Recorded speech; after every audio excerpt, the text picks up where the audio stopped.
Punjabi radio USA ਸੁਣ ਰਹੇ ਸਾਰੇ ਹੀ ਮਾਣਯੋਗ ਅਤੇ ਸਤਿਕਾਰਤ ਸਰੋਤਿਆਂ ਨੂੰ ਪੰਜਾਬੀ ਰੇਡੀਓ USA ਦੀ ਟੀਮ ਅਤੇ ਮੇਰੇ ਰਾਜਕਰਮਵੀਰ ਸਿੰਘ ਵੱਲੋਂ ਆਪ ਜੀ ਨੂੰ ਬਹੁਤ ਹੀ ਪਿਆਰ ਸਤਿਕਾਰ ਸਹਿਤ ਦੋਨੋਂ ਹੱਥ ਜੋੜ ਕੇ ਨਿੱਘੀ ਜਿਹੀ ਸਤਿ ਸ੍ਰੀ ਅਕਾਲ।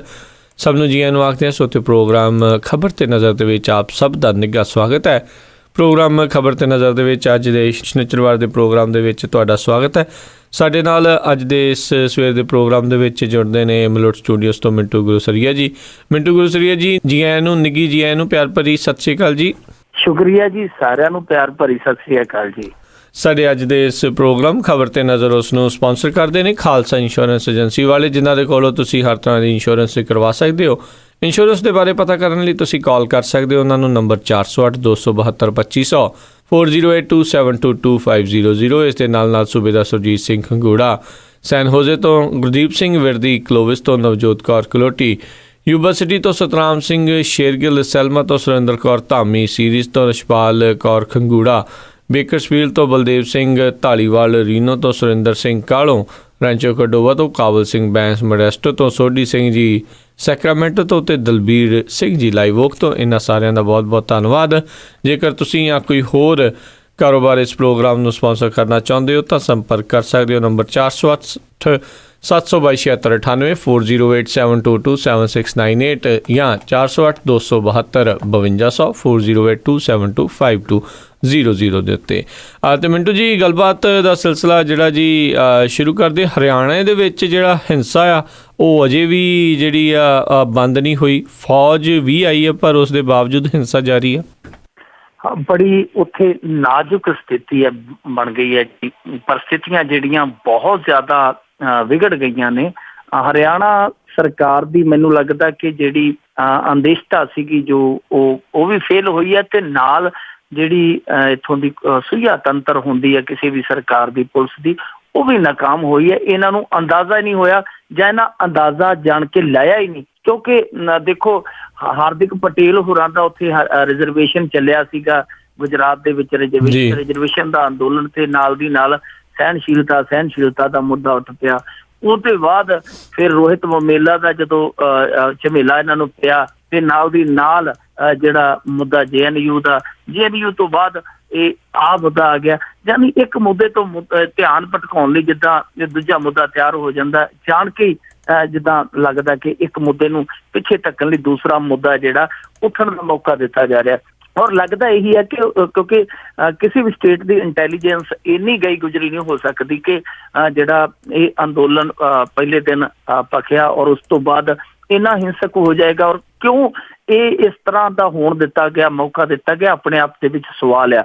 ਪਰ ਹੁਣ ਜਦੋਂ ਹੋ ਗਿਆ, ਹੁਣ ਕੋਈ ਵੀ ਵਾਹ ਨਹੀਂ ਚੱਲਦੀ ਪਈ। ਇਹਨਾਂ ਨੇ ਫੌਜ ਡਿਪਲੋਏ ਕੀਤੀ ਸੀਗੀ 3 ਜ਼ਿਲ੍ਹਿਆਂ ਦੇ ਵਿੱਚ, ਪਰ ਕੋਈ ਗੱਲ ਨਹੀਂ ਬਣੀ। ਜੀਂਦ, ਰੋਹਤਕ, ਸੋਨੀਪਤ, ਗੋਹਾਨਾ, ਇਹਨਾਂ ਜ਼ਿਲ੍ਹਿਆਂ 'ਚ ਹਿੰਸਾ ਬਹੁਤ ਜ਼ਿਆਦਾ ਹੋਈ, ਔਰ ਫੌਜ ਹੈ ਜਿਹੜੀ ਉਹਦਾ ਘੇਰਾ ਵਧਾ ਕੇ 7 ਜ਼ਿਲ੍ਹਿਆਂ 'ਚ ਕਰ ਦਿੱਤਾ ਗਿਆ।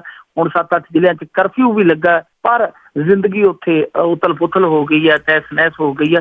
7-8 ਮੌਤਾਂ ਦੀ ਜਿਹੜੀ ਹੈ ਉਹ ਅਧਿਕਾਰਤ ਤੌਰ ਤੇ ਖਬਰ ਆ ਰਹੀ ਹੈ, ਪਰ ਮੌਤਾਂ ਦੀ ਗਿਣਤੀ ਕਹਿੰਦੇ ਆ ਕਿ ਜ਼ਿਆਦਾ, ਕਿਉਂਕਿ ਇੰਟਰਨੈਟ ਨਾਲੋਂ ਉੱਥੋਂ ਕੱਟਿਆ ਗਿਆ ਉਸ ਸੂਬੇ ਨੂੰ। ਸਕੂਲ, ਕਾਲਜ ਸਭ ਕੁਛ ਬੰਦ ਹੈ। ਅੱਜ ਤਹਿਸੀਲਾਂ, ਰੇਲਵੇ ਸਟੇਸ਼ਨ ਸਾਰੇ ਅੱਗਜ਼ਨੀ ਦੇ ਹਵਾਲੇ ਹੋ ਗਏ। ਸਾਰੇ ਥਾਵਾਂ ਤੇ ਅੱਗਜ਼ਨੀ ਹੋਈ, ਹਿੰਸਾ ਹੋਈ, ਬਹੁਤ ਜ਼ਿਆਦਾ ਬੁਰਾ ਹਾਲ ਹੈ ਜੀ। ਔਰ ਇਹ ਹਾਲ ਵੈਸੇ ਜਿਹੜਾ ਆ, ਇਹ ਹਾਲ ਇਹਨਾਂ ਦਾ ਆਪਣਾ ਜਿਹੜਾ ਲਾਰੇ ਲਾਉਣ ਦਾ ਇੱਕ ਵਤੀਰਾ ਹੈ, ਉਹਦੇ ਤੋਂ ਹੋਇਆ। ਇਸ ਗੱਲ ਦਾ ਜਾਂ ਤੇ ਇਹਨਾਂ ਨੂੰ ਨਹੀਂ ਸੀ ਦੇਣਾ ਜੀ, ਕਿਉਂਕਿ ਇਹ ਮਾਮਲਾ ਸੁਪਰੀਮ ਕੋਰਟ ਦੇ ਵਿੱਚ ਗਿਆ ਸੀ। ਤੁਹਾਨੂੰ ਯਾਦ ਹੋਣਾ, ਪਹਿਲਾਂ ਵੀ ਹਰਿਆਣੇ ਦੇ ਵਿੱਚ ਮਾਮਲਾ ਉੱਠਿਆ ਸੀ, ਤਾਂ ਉਦੋਂ UPA ਸਰਕਾਰ ਸੀਗੀ, ਤਾਂ UPA ਸਰਕਾਰ ਨੇ ਇਹਨਾਂ ਨੂੰ ਦੇ ਦਿੱਤਾ ਸੀਗਾ OBC ਦੇ ਵਿੱਚ ਰਾਖਵਾਂ ਕਰਨ। ਪਰ ਮਾਮਲਾ ਜਿਹੜਾ ਸੁਪਰੀਮ ਕੋਰਟ 'ਚ ਚਲਾ ਗਿਆ। ਸੁਪਰੀਮ ਕੋਰਟ ਨੇ ਕਿਹਾ ਕਿ ਹੋਰ OBC ਕੋਟੇ ਦੇ ਵਿੱਚ ਹੋਰ ਜਿਹੜੀਆਂ ਜਾਤਾਂ ਨਹੀਂ ਵਾੜੀਆਂ ਜਾ ਸਕਦੀਆਂ, ਉਹਨਾਂ ਨੇ ਕੈਂਸਲ ਕਰ ਦਿੱਤਾ ਸੀਗਾ। ਉਸ ਤੋਂ ਬਾਅਦ ਫਿਰ ਇਹ ਜਦੋਂ ਜਿਹੜੀ ਭਾਜਪਾ ਵਾਲੀ ਸਰਕਾਰ ਆਈ, ਇਹਨਾਂ ਨੇ ਲੋਲੀਪੌਪ ਦੇ ਦਿੱਤਾ। ਉਹ ਹੁਣ ਇਹ ਲਾਰੇ ਲਾਈ ਜਾਂਦੇ ਸੀ ਕਿ ਅਸੀਂ ਦੇਵਾਂਗੇ। ਇਹਨਾਂ ਨੂੰ ਜਵਾਬ ਨਹੀਂ ਦਿੱਤਾ ਕਿ ਭਾਈ ਸੁਪਰੀਮ ਕੋਰਟ ਦੀਆਂ ਹਦਾਇਤਾਂ ਅਸੀਂ ਤੁਹਾਨੂੰ ਨਹੀਂ ਦੇ ਸਕਦੇ। ਉਹ ਲਾਰੇ ਲਾਉਣ ਵਾਲਾ ਸੀਗਾ, ਇੱਕ ਦਿਨ ਲਾਂਬੂ ਬਣ ਗਿਆ। ਅੱਜ ਹੁਣ ਉਹ ਲਾਂਬੂ ਇੰਨਾ ਜ਼ਿਆਦਾ ਉੱਚਾ ਹੋ ਗਿਆ ਕਿ ਹੁਣ ਇਹਨਾਂ ਤੋਂ ਸੂਤ ਨਹੀਂ ਆਉਂਦਾ। ਪਰ ਕੁੱਲ ਮਿਲਾ ਕੇ ਦੇਖੀਏ, ਇਕੱਲਾ ਹਰਿਆਣਾ ਨਹੀਂ, ਸਾਡਾ ਪੰਜਾਬ ਲੰਘ ਕੇ ਜਾਂਦੇ ਸਾਡੇ ਕਾਰੋਬਾਰੀ ਦਿੱਲੀ, ਇੱਥੇ ਦਾ ਕਾਰੋਬਾਰ ਵੀ ਪ੍ਰਭਾਵਿਤ ਹੋ ਰਿਹਾ, ਹਿਮਾਚਲ ਦਾ ਵੀ ਹੋ ਰਿਹਾ। ਬਹੁਤ ਜ਼ਿਆਦਾ ਪ੍ਰਭਾਵ ਪੈ ਰਿਹਾ ਆਰਥਿਕਤਾ ਤੇ ਵੀ।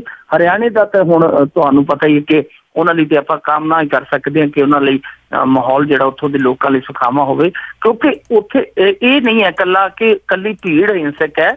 ਉਹ ਜਿਹੜੇ ਦੂਸਰੇ ਆ ਸਮੁਦਾਇ ਆ, ਦੂਸਰੇ ਫਿਰਕੇ ਆ, ਉਹ ਅੱਡ ਜੁੱਟ ਬਣਾ ਕੇ ਇਸ ਫਿਰਕੇ ਦਾ, ਜਾਟ ਫਿਰਕੇ ਦਾ ਵਿਰੋਧ ਕਰਦੇ ਆ। ਆਪਸ 'ਚ ਗੋਲੀਆਂ ਚੱਲਣ ਲੱਗ ਪਈਆਂ ਇਹਨਾਂ ਦੀਆਂ। ਜੀ ਜੀ ਜੀ ਬਿਲਕੁਲ, ਜਿੱਦਾਂ ਤੁਸੀਂ ਸ਼ੁਰੂਆਤ 'ਚ ਦੱਸਿਆ ਵੀ ਹਾਲਾਤ ਬਹੁਤ ਜ਼ਿਆਦਾ ਨਾਜ਼ੁਕ ਜਿਹੜੇ ਇਸ ਟਾਈਮ ਉੱਥੇ ਬਣੇ ਹੋਏ ਨੇ। ਅਤੇ ਅਗਲੀ ਜਿਹੜੀ ਆਪਾਂ ਗੱਲ ਕਰਦੇ ਹਾਂ ਕਲਾਕਾਰਾਂ ਦੀ, ਸਿਆਸੀ ਪਾਰਟੀਆਂ ਨੂੰ ਜਿਹੜੀ ਆ ਨਾਲ ਹੱਥ ਮਿਲਾਉਣ ਦੀ ਜਿਹੜੀ ਦੌੜ ਲਗਾਤਾਰ ਜਾਰੀ ਆ। ਇੱਕ ਪਾਰਟੀ 'ਚ ਸਾਰੇ ਹਾਸ ਰਸ ਕਲਾਕਾਰ ਜਾ ਰਹੇ ਆ, ਦੂਜੇ ਪਾਸੇ ਕੋਈ ਗਾਇਕ ਜਿਹੜੇ ਜਾ ਰਹੇ ਨੇ। ਕਾਂਗਰਸ ਦਾ ਕਹਿੰਦੇ ਜੀ ਹੱਥ ਫੜ ਲਿਆ ਹੰਸਰਾਜ ਹੰਸ ਨੇ। ਹੰਸ ਉਡਾਰੀ ਮਾਰ ਗਿਆ ਜੀ ਅੱਜ। ਹੰਸ ਜਿਹੜਾ ਸੀਗਾ ਉਹ ਉਡਾਰੀ ਮਾਰ ਕੇ ਪੰਜੇ ਤੇ ਜਾ ਬੈਠਾ। ਔਰ ਹੰਸ ਦਾ ਜਿਹੜਾ ਹਾਲ ਆ ਉਹ ਮੈਨੂੰ ਡਾਕਟਰ ਜਗਤਾਰ ਦਾ ਇੱਕ ਸ਼ੇਅਰ ਯਾਦ ਆਉਂਦਾ ਹੈ। ਕਹਿੰਦਾ, ਨਾ ਬਣ ਸਕੀ ਤੂੰ ਦਸਤਕ, ਨਾ ਬਣ ਸਕੀ ਹੈ ਘਰ ਤੂੰ, ਕੀ ਮਹਿਕ ਬਣ ਕੇ ਮਿਲਿਆ ਭਟਕੀਏ ਦਰ ਬਦਰ ਤੋਂ। ਉਹ ਦਰ ਬਦਰ ਭਟਕਣ ਵਾਲੀ ਗੱਲ ਆ, ਕਿਉਂਕਿ ਇੱਕ ਥਾਂ ਨਿਕਲੇ ਸੀਗੇ ਤੇ ਦੂਜੇ ਥਾਂ ਉਖਲੀਆਂ ਚ ਨਿਕਲੇ, ਮੋਹਲਿਆਂ ਚ ਸਿਰ ਫਸਾ ਲਿਆ। ਗੱਲ ਉੱਥੇ ਦੀ ਉੱਥੇ ਹੀ ਹੈ, ਕਿਉਂਕਿ ਜਦੋਂ ਅਕਾਲੀ ਦਲ ਨੇ ਇਹਨਾਂ ਨੂੰ ਨੁਕਰੇ ਲਾ ਦਿੱਤਾ ਸੀਗਾ ਤਾਂ ਇਹ ਕਹਿ ਕੇ ਪਾਸੇ ਹੋਏ ਸੀ ਕਿ ਮੈਂ ਦੋਜ਼ਖ ਦਾ ਨਕਸ਼ਾ ਵੇਖਿਆ, ਯਾਨੀ ਕਿ ਮੈਂ ਨਰਕਾਂ ਦਾ ਨਕਸ਼ਾ ਵੇਖਿਆ। ਸਿਆਸਤ ਨੂੰ ਇਹਨਾਂ ਨੇ ਨਰਕ ਦਾ ਨਕਸ਼ੇ ਦੀ ਤੁਲਨਾ ਕੀਤੀ ਸੀ, ਸਿਆਸਤ ਦੀ ਜਿਹੜੀ ਆਪਣੀ ਪੰਜਾਬੀ ਸਿਆਸਤ ਹੈ। ਪਰ ਉਸ ਤੋਂ ਪਹਿਲਾਂ ਭਗਵਾਨ ਹੰਸਰਾਜ ਹੰਸ ਹੋਰਾਂ ਨੇ ਬੜਾ ਗੱਜ ਵੱਜ ਕੇ ਇੱਕ ਬਿਆਨ ਦਿੱਤਾ ਸੀਗਾ। ਮੇਰੇ ਕੋਲ ਉਸ ਬਿਆਨ ਦੀ ਵੀਡੀਓ ਵੀ ਹੈ ਕਿ ਮੇਰਾ ਸਿਰ ਕੱਟਿਆ ਜਾ ਸਕਦਾ ਪਰ ਅਕਾਲੀ ਦਲ ਨੂੰ ਨਹੀਂ ਛੱਡਾਂਗਾ। ਸੋ ਜਿਹੜੇ ਸਾਰੇ ਦਾਅਵੇ ਸੀਗੇ, ਵੈਸੇ ਤਾਂ ਸਿਆਸਤ ਦਾ ਨਾ ਸਿਰ ਹੁੰਦਾ ਤੇ ਨਾ ਸਿਰ ਦੀ ਪੱਤ, ਇਹਨਾਂ ਦਾ ਕੋਈ ਆਧਾਰ ਨਹੀਂ ਹੈ ਇਹਨਾਂ ਬਿਆਨਾਂ ਦਾ। ਪਰ ਜੋ ਹੰਸਰਾਜ ਹੰਸ ਜੀ ਹੋਰਾਂ ਨੇ ਕੀਤਾ ਸੀ ਕਿ ਇਹ ਮੈਂ ਪਹਿਲਾਂ ਕਿਹਾ ਕਿ ਸਿਰ ਵੱਢਿਆ ਜਾ ਸਕਦਾ, ਮੈਂ ਅਕਾਲੀ ਦਲ ਨਹੀਂ ਛੱਡਦਾ, ਉਹ ਵੀ ਬਿਆਨ ਝੂਠਾ ਪੈ ਗਿਆ। ਫਿਰ ਉਹਨਾਂ ਨੇ ਕਿਹਾ ਜੀ ਸਿਆਸਤ ਨਰਕ ਹੈ, ਉਹ ਬਿਆਨ ਤੇ ਵੀ ਨਾ ਖੜੇ। ਅੰਤ ਉਹ ਸਿਆਸਤ ਦੇ ਵਿੱਚ ਜਿਹੜਾ ਆ ਉਹ ਸਰਗਰਮ ਹੋ ਗਏ ਫਿਰ ਤੋਂ ਦੁਬਾਰਾ। ਔਰ ਇਸ ਵਾਰ ਕੈਪਟਨ ਅਮਰਿੰਦਰ ਸਿੰਘ ਜਦੋਂ 2-3 ਦਿਨ ਪਹਿਲਾਂ ਗਿਆ ਸੀ ਜਲੰਧਰ, ਬੱਲਾਂ ਵਾਲੇ ਡੇਰੇ 'ਚ ਗਿਆ ਸੀ, ਤੇ ਉਦਣ ਦੱਸਦੇ ਆ ਕਿ ਸੈਟਿੰਗ ਸਾਰੀ ਹੋ ਗਈ ਸੀਗੀ, ਬਸ ਐਲਾਨ ਹੋਣਾ ਬਾਕੀ ਸੀਗਾ। ਪੇਚ ਜਿਹੜੇ ਸਾਰੇ ਕੱਸ ਆਇਆ ਸੀ ਕੈਪਟਨ ਉੱਥੇ ਜਾ ਕੇ। ਹੰਸ ਜੀ ਇੱਧਰ ਆ ਗਿਆ, ਹੁਣ ਉਧਰ ਘੁੱਗੀ ਹੈ, ਇੱਧਰ ਹੰਸ ਹੈ। ਜੇ ਦੋਵੇਂ ਇੱਕ ਦੂਜੇ ਦਾ ਸ਼ਿਕਾਰ ਖੇਡਣ ਲੱਗ ਪਏ, ਦੋਵੇਂ ਇੱਕ ਦੂਜੇ ਦੇ ਵਿਰੁੱਧ ਖੜੇ ਜਲੰਧਰ ਤੋਂ, ਤੇ ਕਿਉਂਕਿ ਦੋਨੇ ਹੀ ਜਲੰਧਰ ਦੇ ਆ, ਮੁਕਾਬਲਾ ਬੜਾ ਦਿਲਚਸਪ ਹੋਏਗਾ। ਪਰ ਹੰਸਰਾਜ ਹੰਸ ਜੋ ਆਏ ਆ ਹੁਣ ਇਸ ਸਮੇਂ, ਉਹ ਤੇ ਕਾਂਗਰਸ ਦੇ ਪੰਜੇ ਤੇ ਆ ਗਏ ਆ। ਘੁੱਗੀ ਨਾਲ ਉਹਨਾਂ ਦਾ ਪੇਚਾ ਵੀ ਪੈ ਜਾਣਾ ਜਲੰਧਰ ਤੋਂ। ਪਰ ਦੂਜੇ ਪਾਸਿਓਂ ਕਿਤੇ ਸਿੱਲੀ ਸਿੱਲੀ ਆਉਂਦੀ ਹਵਾ, ਕਿਤੇ ਕੋਈ ਰੋਂਦਾ ਹੋਵੇਗਾ, ਉਧਰਲੇ ਪਾਸੇ ਕੋਈ ਸਿੱਲੀ ਸਿੱਲੀ ਆਉਂਦੀ ਹਵਾ। ਜੀ ਜੀ ਬਿਲਕੁਲ। ਸੋ ਦੇਖਦੇ ਆ ਜੀ ਕੀ ਬਣਦਾ ਆ ਇਸ ਸਿਆਸਤ ਦੇ ਮਾਹੌਲ ਦੇ ਵਿੱਚ। ਸਰਗਰਮੀਆਂ ਬਹੁਤ ਹੀ ਜ਼ਿਆਦਾ ਤੇਜ਼ ਆ, ਤੇ ਅਜੇ ਇਲੈਕਸ਼ਨਾਂ ਵੈਸੇ ਵੇਖਿਆ ਜਾਵੇ ਤਾਂ ਸਾਲ ਦਾ ਸਮਾਂ ਜਿਹੜਾ ਆ ਅਜੇ ਪਿਆ ਹੋਇਆ ਆ। ਸੋ ਦੇਖਦੇ ਹਾਂ ਜੀ ਕੀ ਬਣਦਾ ਆ। ਅਗਲੀ ਜਿਹੜੀ ਗੱਲ ਕਰਦੇ ਹਾਂ ਵੀ ਵਿਪ ਵਰਗਾ ਹੋ ਰਿਹਾ ਪੰਜਾਬ ਅੰਦਰ ਭਰਤੀ ਦਾ ਜਿਹੜਾ ਆ ਘੁਟਾਲਾ। ਇਹ ਆਪਾਂ ਜਿਹੜੀ ਰਾਤ ਗੱਲ ਕੀਤੀ ਸੀਗੀ ਆ, ਬੀਤੇ ਦਿਨ ਆਪਾਂ ਗੱਲ ਕਰਦੇ ਸੀਗੇ ਜੀ ਕਿ ਪੰਜਾਬ ਅੰਦਰ ਜਿਹੜੀਆਂ ਪ੍ਰੀਖਿਆਵਾਂ ਲੈ ਰਹੀ ਇੱਕ ਯੂਨੀਵਰਸਿਟੀ, ਉਹਦੇ ਜਿਹੜੇ ਅਧੀਨ ਪੇਪਰ ਚੱਲਦੇ ਸੀ ਉਹਨਾਂ ਤੇ ਰੋਕ ਲਾ ਦਿੱਤੀ। ਜਿਹੜੇ ਪਹਿਲਾਂ ਲਏ ਸੀ ਉਹਨਾਂ ਨੇ ਨਤੀਜਿਆਂ ਤੇ ਵੀ ਰੋਕ ਲਾ ਦਿੱਤੀ ਸਰਕਾਰ ਨੇ ਰੋਕ ਨਹੀਂ ਲਾਈ, ਸਰਕਾਰ ਨੇ ਉਸ ਗੜਬੜ ਤੇ ਮੋਹਰ ਲਾਈ, ਕਿਉਂਕਿ ਜੇ ਗੜਬੜ ਤੇ ਫੇਰ ਹੀ ਰੋਕ ਲੱਗੀ। ਇੱਥੇ ਹੋਇਆ ਕੀ ਹੈ ਜੀ, ਜਿਵੇਂ ਜਿਵੇਂ ਅਸੀਂ ਅੰਦਰ ਜਾਣ ਦੀ ਕੋਸ਼ਿਸ਼ ਕੀਤੀ ਇਸ ਘੁਟਾਲੇ ਦੀ, ਤੇ ਬੜੀਆਂ ਦਿਲਚਸਪ ਕਹਾਣੀਆਂ ਨਿਕਲੀਆਂ ਜੀ। ਇੱਥੇ ਜਿਹੜੀ ਭਰਤੀ ਹੋ ਰਹੀ ਸੀ, ਇਹ ਭਰਤੀ ਜਿਹੜੀ ਪ੍ਰਕਿਰਿਆ ਸੀ ਯੂਨੀਵਰਸਿਟੀ ਕਿਵੇਂ ਕਰ ਰਹੀ ਸੀ, ਬਹੁਤੇ ਲੋਕਾਂ ਦਾ ਸਵਾਲ ਇਹ ਹੈ ਕਿਉਂਕਿ ਸਰਕਾਰ ਨੇ ਇਹਨਾਂ ਨੂੰ ਠੇਕਾ ਦਿੱਤਾ ਸੀਗਾ, PU ਨੂੰ, ਪੰਜਾਬ ਯੂਨੀਵਰਸਿਟੀ ਨੂੰ। ਇਹ ਪਰ ਪ੍ਰੀਖਿਆਰਥੀ 150 ਤੋਂ ਲੈ ਕੇ 400 ਰੁਪਇਆ ਪੇ ਕਰਦੇ ਪਏ ਸੀਗੇ ਇਹ ਸਿਰਫ ਪ੍ਰੀਖਿਆ ਕਰਵਾਉਣ ਦਾ। ਤਾਂ ਇਸ ਗੜਬੜ ਘੁਟਾਲੇ ਦਾ ਜਿਹੜਾ ਦੱਸਦੇ ਕਿ ਤਾਣਾ ਪੇਟਾ ਹੈ ਉਹ ਦਿੱਲੀ ਤੋਂ ਵਜ੍ਹਾ। ਦਿੱਲੀ ਦੇ ਵਿੱਚ ਇੱਕ ਗਰੋਹ ਸੀਗਾ ਜਿਹਨੇ ਸ਼ੁਰੂ ਤੋਂ ਲੈ ਕੇ ਇਹ ਖੇਡ ਖੇਡਣੀ ਆਰੰਭ ਕੀਤੀ। ਪਹਿਲਾਂ ਜਿਹੜੇ ਬੰਦੇ ਚੁਣਨੇ ਸ਼ੁਰੂ ਕੀਤੇ, ਫਿਰ ਉਹਨਾਂ ਦੇ ਜਿਹੜਾ ਆਨਸਰ ਸ਼ੀਟ ਜਿਹੜੇ ਉਹ ਤਿਆਰ ਕਰਕੇ ਉੱਥੇ ਹੀ ਭਜਵਾਉਣੇ ਸ਼ੁਰੂ ਕਰ ਦਿੱਤੇ। ਫਿਰ ਹੌਲੀ ਹੌਲੀ ਜਿਹੜੇ ਦਲਾਲ ਸੀ ਉਹ ਬਹੁਤ ਜ਼ਿਆਦਾ ਹੋ ਗਏ। ਗੜਬੜੀਆਂ ਇਸ ਪੱਧਰ ਤੇ ਹੋਈਆਂ ਜੀ ਮੇਰੇ ਕੋਲੇ 3 ਰੋਲ ਨੰਬਰਾਂ ਦੀ ਸੂਚੀ ਹੈ, ਜਿੱਦਾਂ 10, 11, 12 ਤੇ ਹਜ਼ਾਰਾਂ ਪ੍ਰਖਿਆਰਥੀਆਂ ਚੋਂ ਦੇਖੋ ਜਿਹੜੇ 10, 11, 12 ਰੋਲ ਨੰਬਰ ਆ, ਤਿੰਨੇ ਭੈਣ ਭਰਾ ਆ। ਯਾਨੀ ਹਜ਼ਾਰਾਂ ਦੇ ਵਿੱਚੋਂ ਤਿੰਨੇ ਭੈਣ ਭਰਾਵਾਂ ਦਾ ਰੋਲ ਨੰਬਰ ਅੱਗੜ ਪਿਛੜ ਆ ਜਾਣਾ ਇਹ ਇਤਫਾਕ ਨਹੀਂ ਸੀ। ਦੂਜਾ ਹੋਰ ਹੋਇਆ ਕਿ ਪੀਸੀਐਸ ਦੇ ਸਹਾਇਕ ਜਿਹੜੇ ਸੁਪਰਡੈਂਟ ਹੈ ਉਹਨਾਂ ਦੀ ਪ੍ਰੀਖਿਆ ਹੋਣੀ ਸੀਗੀ, ਤਾਂ ਉਹਦੇ ਵਿੱਚ ਕੀ ਹੋਇਆ ਜੀ ਕਿ ਜਿਹੜੇ ਵਿਦਿਆਰਥੀ ਜਿਹੜੇ ਪ੍ਰਖਿਆਰਥੀ ਪਹਿਲੇ ਟੈਸਟ ਦੇ ਵਿੱਚ 39-45 ਨੰਬਰਾਂ ਤੇ ਸਨ, ਤਾਂ ਜਿਹਦਾ ਦੂਸਰਾ ਟੈਸਟ ਹੋਇਆ ਉਹੀ ਛਾਲ ਮਾਰ ਕੇ 90 ਵਾਲੀ 99, 95 ਵਾਲੀ ਮੈਰਿਟ 'ਚ ਜਾ ਪਹੁੰਚੇ। ਹੁਣ ਇਹ ਕਿਵੇਂ ਹੋ ਸਕਦਾ ਹੈ ਕਿ ਇੱਕ ਟੈਸਟ ਦੇ ਵਿੱਚ ਪ੍ਰਖਿਆਰਥੀ ਹੈ ਜਿਹੜਾ ਉਹ ਰਿੜ ਰੁੜ ਕੇ ਪਾਸ ਹੋਵੇ, ਮਸੀਂ ਉਹ ਜਿਹੜੇ ਤੈਅ ਨੰਬਰ ਆ ਉੱਥੋਂ ਤੱਕ ਪਹੁੰਚੇ ਤੇ ਅਗਲਾ ਟੈਸਟ ਜਿਹੜਾ ਹੈ ਉਹਦੇ ਚੋਂ ਮੈਰਿਟ ਤੇ ਜਾ ਬੈਠੇ। ਔਰ ਮੈਰਿਟਾਂ ਵੀ ਕਿੱਦਾਂ ਬਣਦੀਆਂ ਸੀ, ਜਿੱਦਾਂ ਹੁਣ ਇੱਥੇ ਵੱਡੇ IAS PCS ਪ੍ਰੀਖਿਆ ਦਿੰਦੇ ਆ ਤੇ ਉਹ ਮਸੀਂ ਜਿਹੜੀ ਹੈ, ਕਿਉਂਕਿ ਔਖੀ ਹੈ ਇਹਨਾਂ ਪੋਸਟਾਂ ਦੀ ਪ੍ਰੀਖਿਆ, ਉਹ ਮੈਰਿਟ ਹੈ ਜਿਹੜੀ 60-70 ਤੱਕ ਜਾਂਦੀ ਹੈ। ਇੱਥੇ ਆਮ ਹੀ 80-90 ਤੋਂ ਚੁੱਕੀ ਗਈ, ਕਿਉਂਕਿ RTI ਪਾ ਕੇ ਜਿਹੜੇ ਰਹਿ ਜਾਂਦੇ ਸੀ ਉਹ ਪੁੱਛਦੇ ਸਨ ਕਿ ਮੈਰਿਟ ਕਿੱਥੋਂ ਤੱਕ ਗਈ। ਉਹ ਬਣਾਉਂਦੇ ਹੀ ਇੱਥੋਂ ਤੱਕ ਸੀ ਕਿ ਅਗਲੇ ਕੋਲੇ ਗੁੰਜਾਇਸ਼ ਹੀ ਕੋਈ ਨਾ ਰਵੇ ਕਿ ਤੁਸੀਂ ਤਾਂ ਮੁਕਾਬਲੇ 'ਚ ਹੈ ਹੀ ਨਹੀਂ ਕਿਤੇ। ਸੋ ਇਹ ਪਹਿਲਾਂ ਹੀ ਸ਼ੱਕੀ ਦੀ ਦਾ ਸੀ। ਇੱਕ ਹੋਰ ਬੜਾ ਦਿਲਚਸਪ ਕਿੱਸਾ ਹੋਇਆ, ਕਹਿੰਦੇ ਜਿਸ ਦਿਨ ਪਟਵਾਰੀ ਰੱਖਣੇ ਸੀ 12,000, ਜਿਸ ਦਿਨ ਪਟਵਾਰੀਆਂ ਦੀ ਭਰਤੀ ਹੋਈ ਹੈ ਉਸ ਦਿਨ ਜਿਹੜੇ ਇਹਨਾਂ ਨੇ ਨਿਸ਼ਾਨਦੇਹੀ ਕੀਤੀ ਹੋਈ ਸੀ ਜਿਨ੍ਹਾਂ ਉਮੀਦਵਾਰਾਂ ਦੀ, ਉਹਨਾਂ ਨੂੰ 2 ਦਿਨ ਪਹਿਲਾਂ ਇੱਥੋਂ ਇਹਨਾਂ ਦੇ ਘਰਾਂ ਚੋਂ ਲਿਜਾਇਆ ਗਿਆ ਕਿ 2 ਦਿਨ ਇਹਨਾਂ ਦੇ ਫੋਨ ਜਿਹੜੇ ਬੰਦ ਕਰਾ ਦਿੱਤੇ ਗਏ, ਯਾਨੀ ਇਹਨਾਂ ਨੂੰ ਪਹਿਲਾਂ ਇਕੱਠਿਆ ਕਰਕੇ ਕਿਤੇ ਲਿਜਾਇਆ ਗਿਆ, ਉੱਥੇ ਸਾਰਾ ਕੁਝ ਜਿਹੜਾ ਕਰਕੇ ਤੇ ਇਹਨਾਂ ਨੂੰ ਪਟਵਾਰੀ ਬਣਾ ਕੇ ਤੇ ਤੋੜ ਦਿੱਤਾ ਗਿਆ। ਹੁਣ ਜਿਹੜੇ ਉੱਥੋਂ ਅਯੋਗ ਕਰਕੇ ਜਿਨ੍ਹਾਂ ਦੀ ਹੱਕ ਮਾਰੀ ਹੋਈ, ਜਿਹੜੇ ਹੱਕ ਰੱਖਦੇ ਸੀਗੇ ਭਰਤੀਆਂ ਲਈ, ਉਹ ਕਹਿੰਦੇ ਕਿ ਤੁਸੀਂ ਉਹਨਾਂ ਉਮੀਦਵਾਰਾਂ ਦੇ ਜਿਹੜੇ ਇਹਨਾਂ ਨੇ ਸਿਲੈਕਟ ਕੀਤੇ, ਜਿਹੜੇ ਇਹਨਾਂ ਨੇ ਪਾਸ ਕੀਤੇ, ਤੁਸੀਂ ਉਹਨਾਂ ਦੀ ਲੋਕੇਸ਼ਨ ਕਢਾ ਲਓ ਉਹਨਾਂ ਦੇ ਨੰਬਰਾਂ ਦੀ। ਜੇ 2 ਦਿਨ ਬੰਦ ਨਾ ਆਏ ਹੋਣ ਤੇ ਉਹ ਸਾਰੇ ਨੰਬਰ ਇੱਕ ਥਾਂ ਇਕੱਠੇ ਨਾ ਹੋਣ ਤੇ ਸਾਨੂੰ ਫੜ ਲਿਓ। ਸੋ ਇਹੋ ਜਿਹੀਆਂ ਗੜਬੜੀਆਂ ਕਹਾਣੀਆਂ ਬਹੁਤ ਨੇ, ਪਰ ਇਹ 3-4 ਮੈਂ ਤੁਹਾਨੂੰ ਉਦਾਹਰਨਾਂ ਦਿੱਤੀਆਂ, ਬਹੁਤ ਸਾਰੀਆਂ ਗੜਬੜੀਆਂ। ਇਹੀ ਉਹ ਯੂਨੀਵਰਸਿਟੀ ਸੀਗੀ, ਇਹੀ ਉਹ ਪ੍ਰੀਖਿਆ ਸੀਗੇ ਜਿਹਦੇ ਵਿੱਚੋਂ ਬੰਦਾ ਸਿੰਘ ਬਹਾਦਰ ਔਰ ਸ਼੍ਰੀ ਗੁਰੂ ਤੇਗ ਬਹਾਦਰ ਜੀ ਵਾਲਾ ਸਵਾਲ ਜਿਹੜਾ ਉਹ ਚਰਚਾ ਦਾ ਵਿਸ਼ਾ ਬਣਿਆ। ਸੋ ਬਹੁਤ ਚਰਚਾਵਾਂ ਨੇ ਔਰ ਕੁੱਲ ਮਿਲਾ ਕੇ ਜੇ ਦੇਖੀਏ ਗੜਬੜ ਹੋਈ ਹੈ ਬੜੇ ਵੱਡੇ ਪੱਧਰ ਤੇ।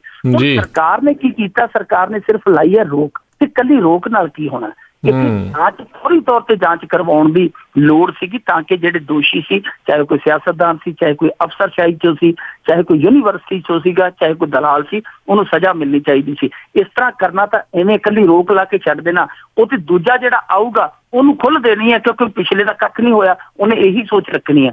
ਨਾਲੇ ਜੇ ਕਾਤਲ ਨੂੰ ਤੁਸੀਂ ਪਲੋਸ ਕੇ ਛੱਡ ਦਿਓਗੇ ਤਾਂ ਇਹਦਾ ਮਤਲਬ ਇਹ ਹੈ ਕਿ ਤੁਸੀਂ ਇੱਕ ਹੋਰ ਕਤਲ ਦਾ ਮੁੱਢ ਬੰਨ੍ਹ ਦਿਓਗੇ। ਜੀ ਬਿਲਕੁਲ ਜੀ, ਇਹ 'ਚ ਕੋਈ ਸ਼ੱਕ ਵਾਲੀ ਗੱਲ ਨਹੀਂ ਆ।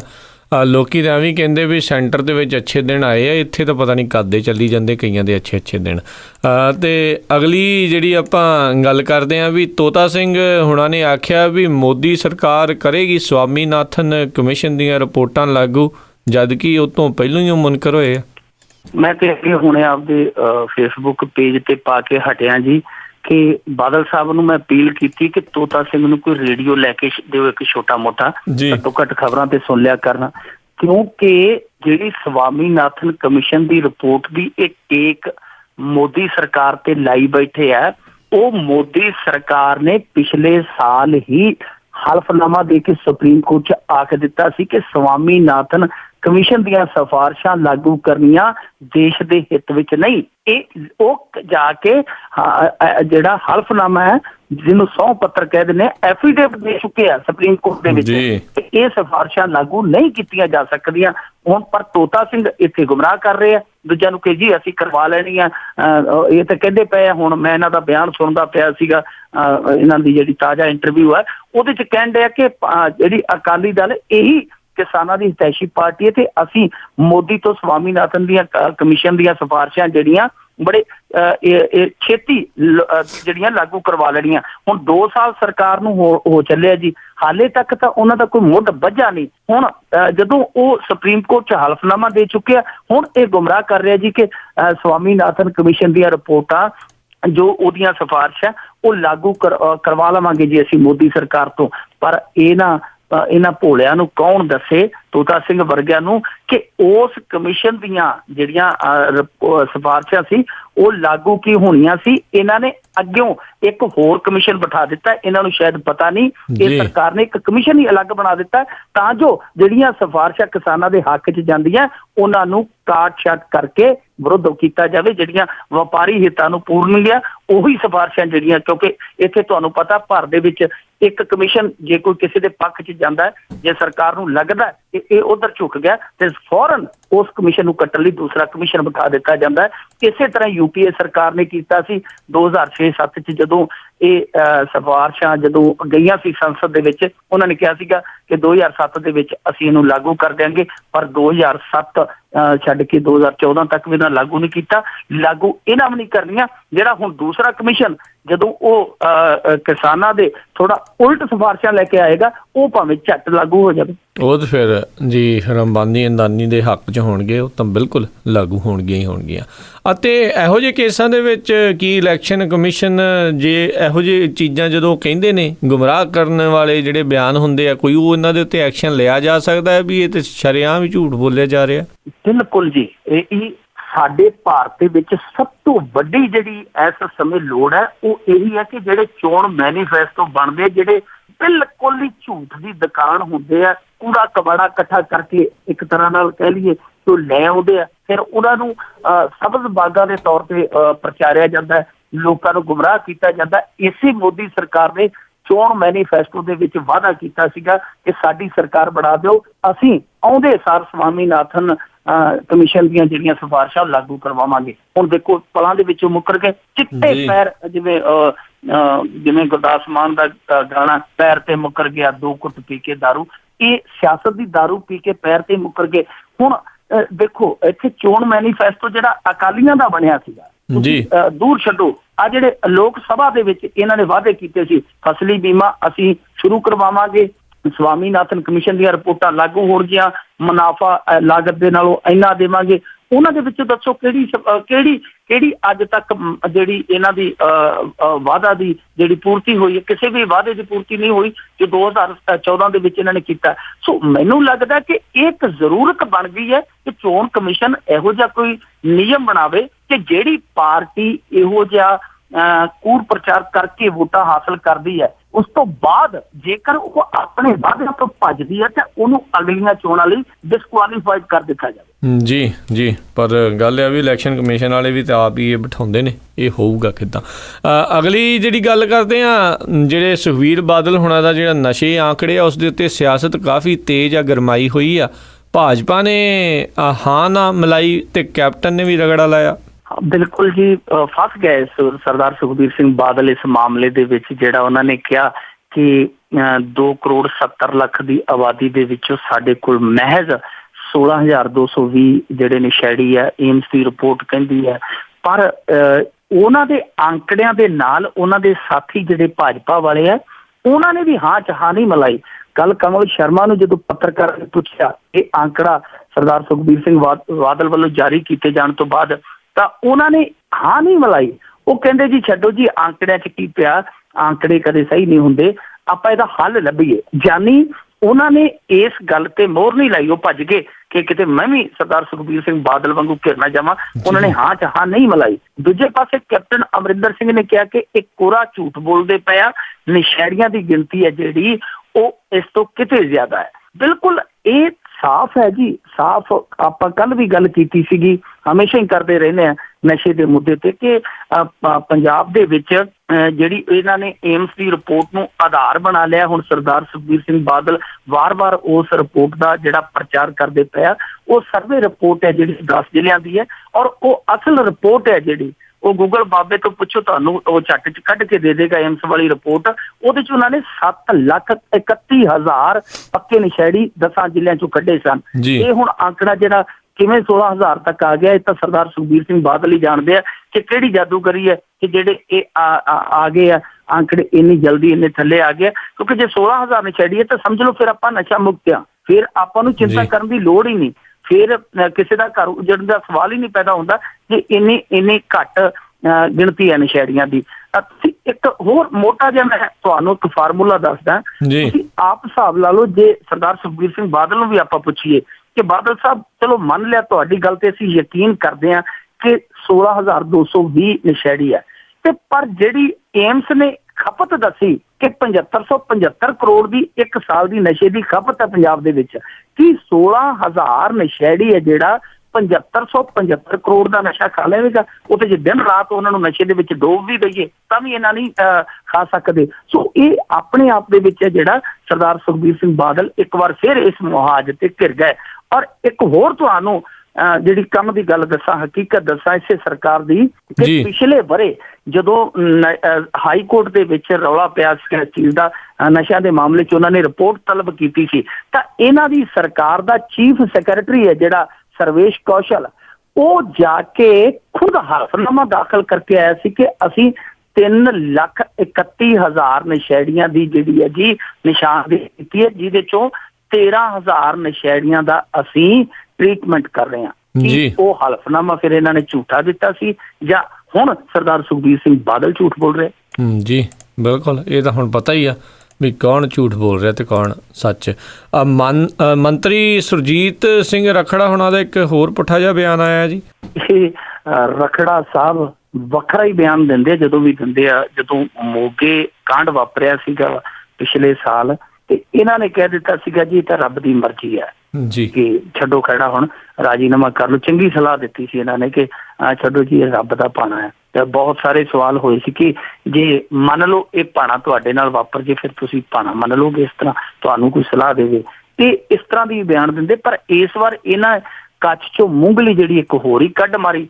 ਕੱਲ ਇੱਕ ਕਾਲਜ ਦੇ ਸਮਾਗਮ 'ਚ ਗਏ ਤੇ ਉੱਥੇ ਇਹਨਾਂ ਨੇ ਜਿਹੜੇ ਅਧਿਆਪਕ ਹੈ ਕਾਲਜ ਦੇ ਤੇ ਜਿਹੜੇ ਵਿਦਿਆਰਥੀ ਹੈ ਉਹਨਾਂ ਨੂੰ ਇਹ ਕਿਹਾ ਕਿ ਤੁਸੀਂ ਇਸ ਤਰ੍ਹਾਂ ਕਰੋ ਭਾਈ, ਸਾਡੀਆਂ ਜਿਹੜੀਆਂ ਯੋਜਨਾਵਾਂ ਉਹਨਾਂ ਨੂੰ ਪਿੰਡ ਪਿੰਡ ਜਾ ਕੇ ਪਹੁੰਚਾਓ। ਯਾਨੀ ਇਹਨਾਂ ਦੇ ਕਹਿਣ ਦਾ ਮਤਲਬ ਸੀ ਕਿ ਕਾਲਜਾਂ ਦੇ ਅਧਿਆਪਕ ਤੇ ਜਿਹੜੇ ਸਟੂਡੈਂਟ ਹੈ ਉਹ 10 ਦੀਆਂ ਟੋਲੀਆਂ ਬਣਾ ਲਓ ਤੇ ਪਿੰਡਾਂ ਦੇ ਵਿੱਚ ਜਾਓ, ਘੁੰਮ ਫਿਰ ਕੇ, ਜਿਵੇਂ ਜੋਗੀ ਸੁਰਮਾ ਵੇਚਦੇ ਫਿਰਦੇ ਪਿੰਡਾਂ 'ਚ, ਇਸ ਤਰ੍ਹਾਂ ਜਾ ਕੇ ਤੁਸੀਂ ਸਾਡੀਆਂ ਪਾਲਿਸੀਜ਼ ਦੀਆਂ ਜਿਹੜੀਆਂ ਉਹ ਜਾ ਕੇ ਪ੍ਰਚਾਰ ਪ੍ਰਸਾਰ ਕਰੋ, ਲੋਕਾਂ ਨੂੰ ਘਰ ਘਰ ਤੱਕ ਜਾਣਕਾਰੀ ਦਿਓ। ਹੁਣ ਕਮਾਲ ਦੀ ਗੱਲ ਹੈ ਕਿ ਜਿਹੜਾ ਉਚੇਰੀ ਸਿੱਖਿਆ ਮੰਤਰੀ ਨੇ, ਇਹ ਸੁਰਜੀਤ ਸਿੰਘ ਰਖੜਾ ਹੋ ਰਹੀ ਹੈ ਇਸ ਸਮੇਂ ਪੰਜਾਬ ਦੇ ਵਿੱਚ, ਉਚੇਰੀ ਸਿੱਖਿਆ ਮੰਤਰੀ ਇਹ ਗੱਲ ਕਹਿੰਦਾ ਪਿਆ ਅਧਿਆਪਕਾਂ ਨੂੰ ਤੇ ਉਹਨਾਂ ਦੇ ਵਿਦਿਆਰਥੀਆਂ ਨੂੰ ਕਿ ਤੁਸੀਂ ਜਾ ਕੇ ਪ੍ਰਚਾਰ ਪ੍ਰਸਾਰ ਕਰੋ ਸਾਡੀਆਂ ਯੋਜਨਾਵਾਂ ਦਾ। ਕੀ ਗੱਲ ਜੀ, ਇੱਥੇ ਸਰਕਾਰ ਜਿਹੜੀ ਹੈ ਉਹ ਤੀਰਥਾਂ ਤੇ ਗਈ ਹੈ, ਅਫਸਰਸ਼ਾਹੀ ਹੈ ਜਿਹੜੀ ਉਹਨੇ ਨੀਂਦ ਦੀਆਂ ਗੋਲੀਆਂ ਖਾਧੀਆਂ ਹੋਈਆਂ। ਤੁਹਾਡੇ ਕੋਲ ਸਿਸਟਮ ਹੈ, ਤੁਹਾਡੇ ਕੋਲ ਅਗਵਾਈ ਕਰਨ ਦੀ ਤੁਹਾਡੇ ਕੋਲ ਤਾਕਤ ਹੈ, ਸਭ ਕੁਛ ਹੈ ਤੁਹਾਡੇ ਕੋਲ ਜੇ ਯੋਜਨਾਵਾਂ ਨੇ ਤੇ ਤੁਸੀਂ ਉਹਨਾਂ ਦਾ ਪ੍ਰਚਾਰ ਕਰੋ। ਕੀ ਗੱਲ ਡਰਦੇ ਹੋ ਲੋਕਾਂ ਤੋਂ?